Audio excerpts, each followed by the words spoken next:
me feeling like I'm Akademiks.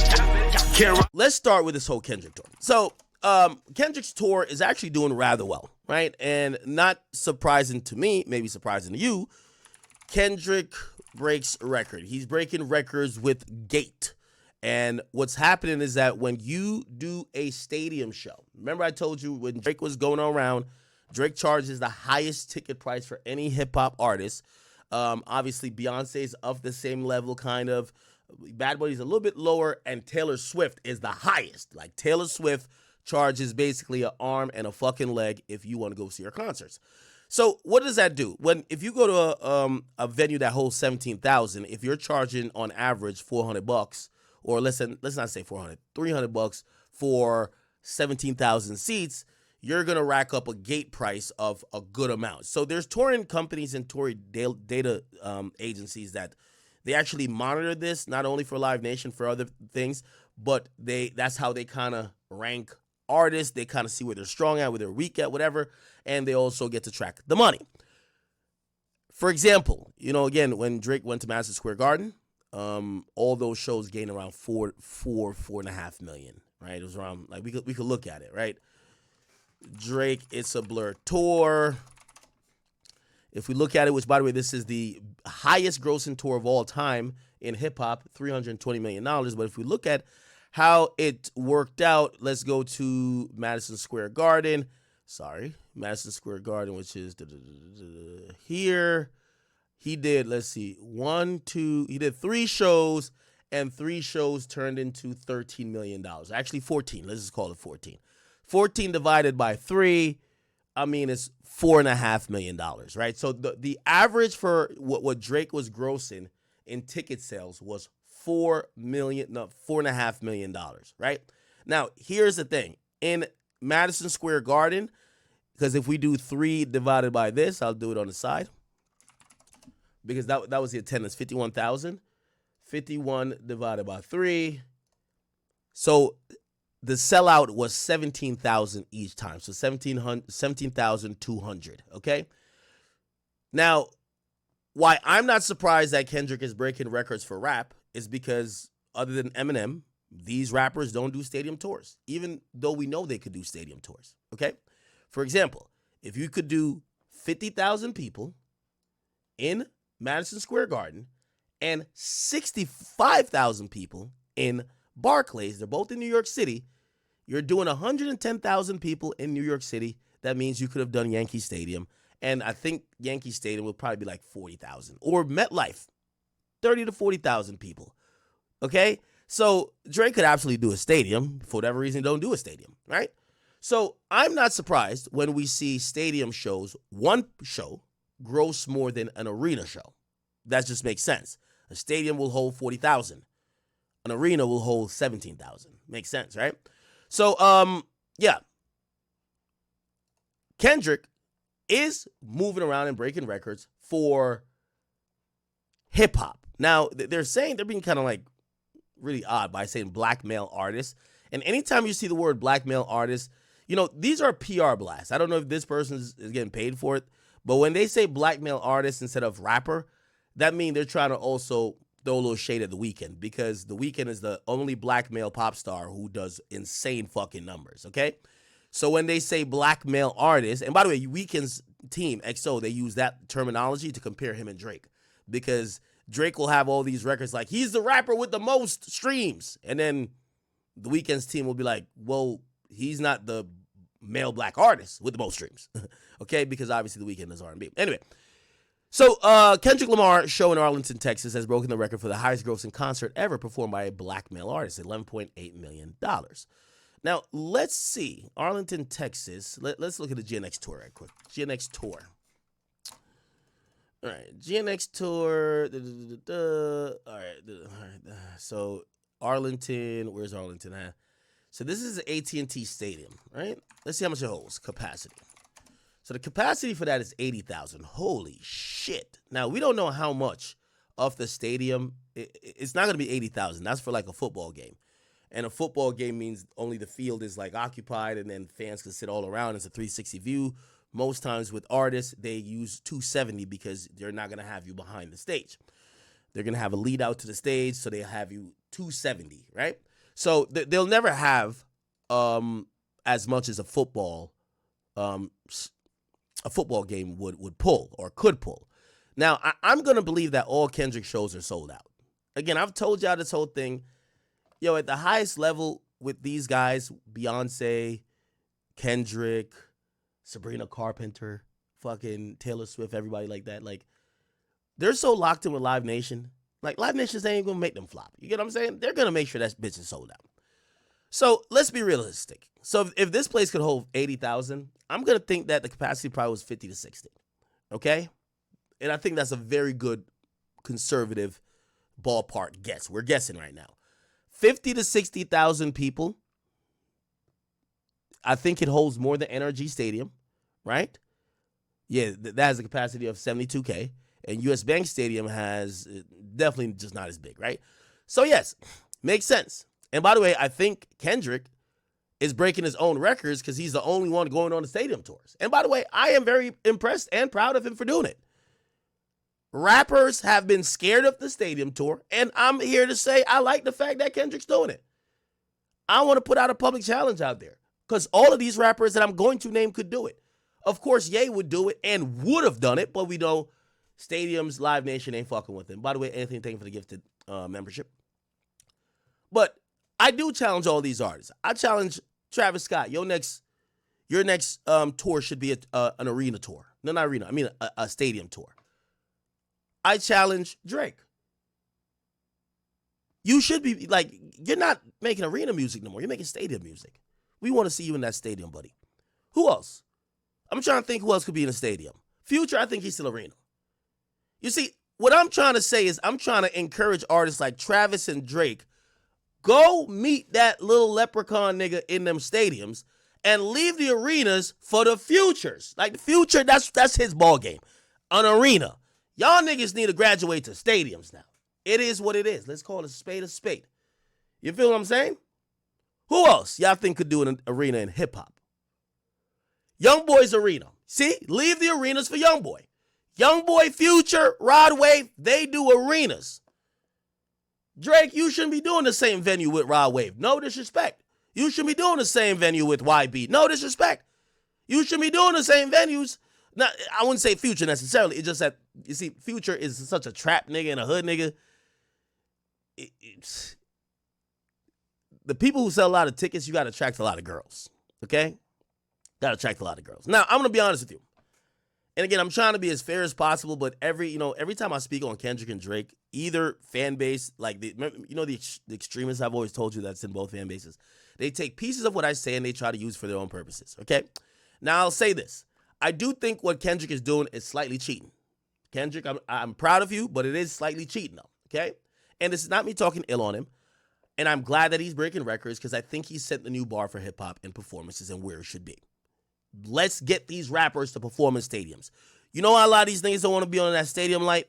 Because you got to sing every word.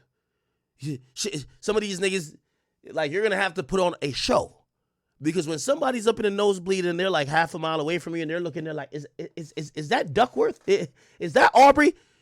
They got to be thoroughly entertained if they're going to be half a mile away from you in the fucking nosebleeds of the nosebleeds and they're going to still be singing every fucking word.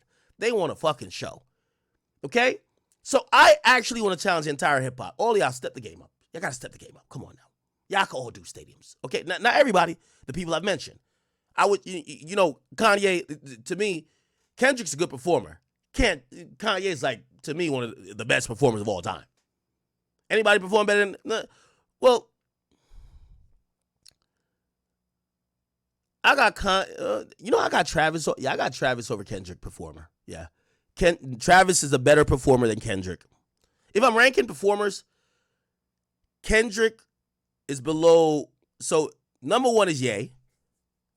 2 is Travis. And I don't really know about the rest. But Kendrick is below that, but not too far, because Kendrick's a good performer. Okay? So this is why I say Kendrick is cheating a bit. I'm still proud of him. Don't clip me out of context like I'm just trying to diss him. I'm going to give him all the accolades. Standing ovation.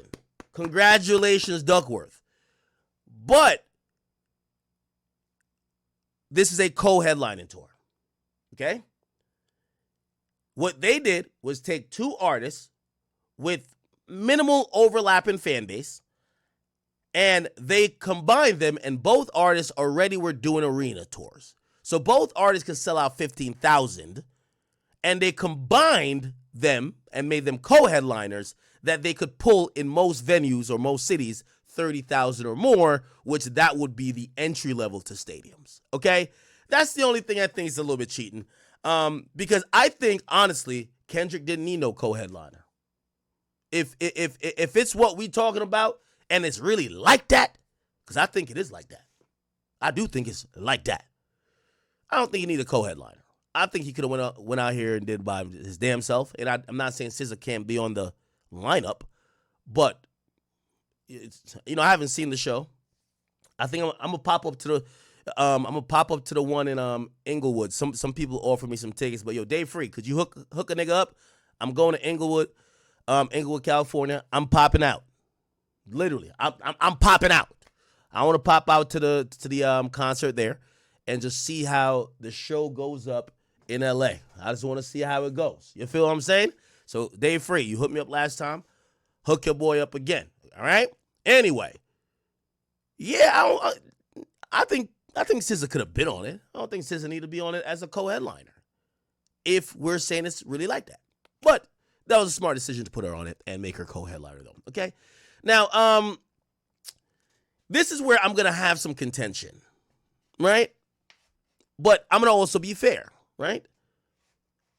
I think if it says Kendrick is breaking this record, they should say Kendrick and SZA, because it's a co-headlining tour. Now, was It's a Blur a co-headlining tour? I gotta see. It's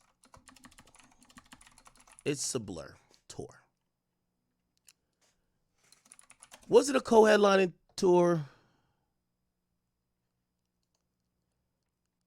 Oh, no, it was co-headlining too. All right, I will stand corrected.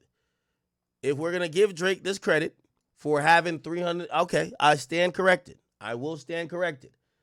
So the argument that SZA is, even though, to be honest, I do think SZA is doing way more heavy lifting than Savage did. No disrespect, that's Savage, my man. But still, it doesn't matter. Drake did a co-headlining tour. And if Drake, we give him the credit for the co-headlining tour because we know he's the A-side to the co, and Kendrick is the A-side to his co, it's all fair game. We got it. Listen, I'm always down with calling a spade a spade. So for the people who, I'm actually going to rescind the point. I'm not even going to make it. Because I was going to be like, yeah, Kendrick, you're breaking these records, but you kind of like did a little cheat code, right? Like I think Eminem went on a stadium tour before, but it was just him, right? And no, that's unfair to do because we've given Drake the credit for having the highest grossing tour of all time, this and third. No. By the way, let me also try to extrapolate. GNX Grand National Tour. Will Kendrick possibly beat Drake's record of 320? Now, I ain't gonna lie. I feel like Kendrick is so petty, he wants to beat every Drake record. How many dates? If you ask me, the average gross is gonna be around 8 or 9 million. 8 or 9 million per show. Okay? 8 or 9 million on average. Like when you get to a bigger stadium like AT&T, yes, 11 million. But 8 or 9 on average. If we just give him the extra one or two to make it 10, Kendrick needs to have more than 32 shows to gross over 320 million. Will Kendrick beat Drake's record? Let's count up the dates. 1, 2, 3, 4, 5, 6, 7, 8, 9, 10, 11, 12, 13, 14, 15, 16, 17, 18, 19, 20, 21, 22, 23, 24, 25, 26, 27, 28, 29, 30, 31, 32, 33, 34, 35, 36, 37, 38, 39, 40. Now, some of these are arenas because once he goes overseas, he's not doing stadiums there, right? So once he goes to Frankfurt, like Deutsche Bank Park in Germany, I don't think it holds like 40,000. I don't think so. We could look. Capacity. Oh, never mind. It holds 58. God damn it. So I might be wrong. Hamden Park. Capacity. Oh, these are stadiums. Oh, shit. It is still all stadiums. Fuck. All right, let's look at this because I seen arena. Capacity. Oh, wow. All these are like 50-something plus. Okay. All right. So if I'm anticipating, as long as he's selling around 40,000 tickets, he's going to get $8-9 million. Now, here's the thing. The It's a Blur tour. Now, this is what's going to happen, y'all. I'm going to tell y'all the facts. I'm going to tell y'all the truth, right? I think Kendrick's going to beat the record, okay? He's going to beat the record. However, Drake is going to still have the record on technicality because Drake is going to have the record for shows within the United States and Canada. Kendrick is going to hit overseas beyond Canada. He's going to, after July 2nd. So he's going to Germany, Scotland, which, by the way, I don't know why Drake doesn't do like full world tours and shit. Germany, Scotland, England, Netherlands, France, Wales, England, Portugal, Spain, Italy, Poland, Sweden. So it appears that I think Kendrick's going to have the overall record. However, Drake is going to have a technicality record of shows within the U.S. and also shows U.S. Canada. So that's what I think, right? So the first one, sorry. I don't think this was opening night. The second night was 9 million, right?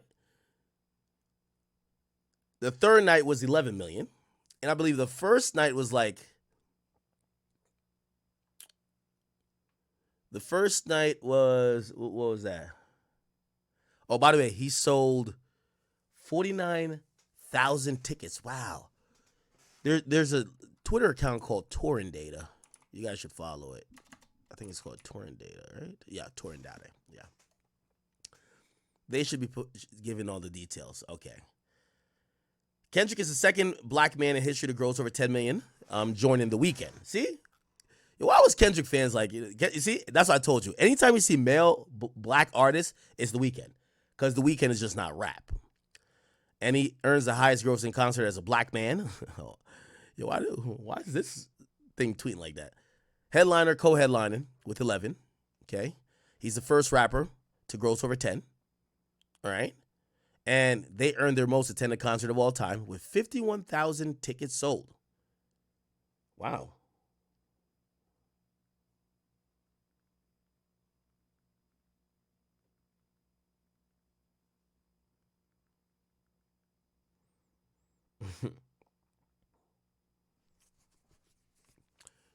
Okay. All right. Oh, here we go. So far, 4 of 39 shows reported. The average ticket price is $220. 190,000 tickets sold. They have 42 million in revenue, which means so far for 4 shows they're averaging 10 million per show. Yeah, they're beating that fucking record. They're beating that record. They're gonna beat that record. They're gonna beat that record, chat. Not even gonna lie to you. Okay, all good. Congratulations to Kendrick. And for the Kendrick fans, I think this is a good time for them to be like, aha, to the Drake fans to be like, we're the bots now, nigga. Like, we're selling 50,000 tickets. Which shit, I'll give y'all credit for that. And yes, I could have all type of caveats. Oh, well, SZA's doing a lot. Nah, fuck it. Congratulations, Kendrick, for that, right? Okay. Damn, 42 million already. If we look at the top 5, top 5 highest grossing. Ooh, hip hop. Now, this is another technicality that's gonna happen. Is Kendrick's tour a hip hop tour?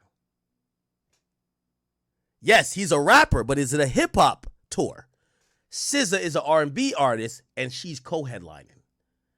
So if we consider this, we're gonna have to consider it in one category or another. Is this a R&B concert or a hip hop concert? Now, I think Kendrick's the A side, so they're gonna just say if we gotta pick one, it's a hip hop. But the highest rap tours of all time is Drake. Travis, Kendrick, Big Steppers, Nicki, and 50. I'm wondering if GNX will be counted as a rap tour. And that will be another source of, nuance. Like, oh, nah, it's really not really rap. SZA doesn't, whatever. Somebody said, is Drake a hip hop tour? Yeah, Drake has dropped hip hop artist.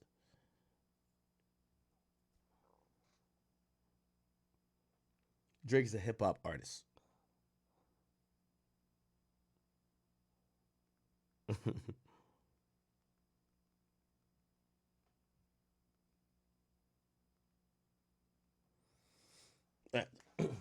Okay, so I think they're gonna roll this into it. Which, by the way, after 5 more shows, he's gonna pass. He's gonna pass 50, right? Or not 5 more, 6 or 7 more shows. He's gonna pass 50, and he's gonna be already, if they count this as a rap tour, he's gonna be behind his own record, which is Big Steppers, which is 110, and then he'll pass himself. Then around halfway through the tour, he'll pass Travis, and towards the last leg of the tour, he's going to topple and pass Drake. So I do predict, if they could consider this tour a hip-hop tour, despite an R&B act co-headlining, that this tour will go down as the highest grossing hip-hop tour, and I'm going to predict $400 million. I think 400 is going to be a round number. It's going to be I'm predicting the future here, chat. All the K-bots are going to be gleefully celebrating. They're going to make all type of references to Drake saying that his last record deal was 400 M's, and Kendrick went on tour and got his 400 M's, whatever. I think that's what's going to happen. But I think Kendrick is going to roll straight through the 320 and get to 400. Yes, with the assistance of overseas dates outside of Canada and the USA, but doesn't fucking matter, okay? Hey, y'all could argue on Twitter if that should count or not. What the fuck? 1 star baby. What you talking about? Talking about just hit me in my throat. What the hell? What the hell? All right. So, congratulations to Kendrick. All right, let's run through this Durk shit real quick. So the Durk second supersede indictment is here. We don't actually have a copy of it. We'll probably get a copy of it in the morning. However, Durk's team did file what they call they say this is an unopposed request. So it looked like they had, some type of ex parte meeting, right?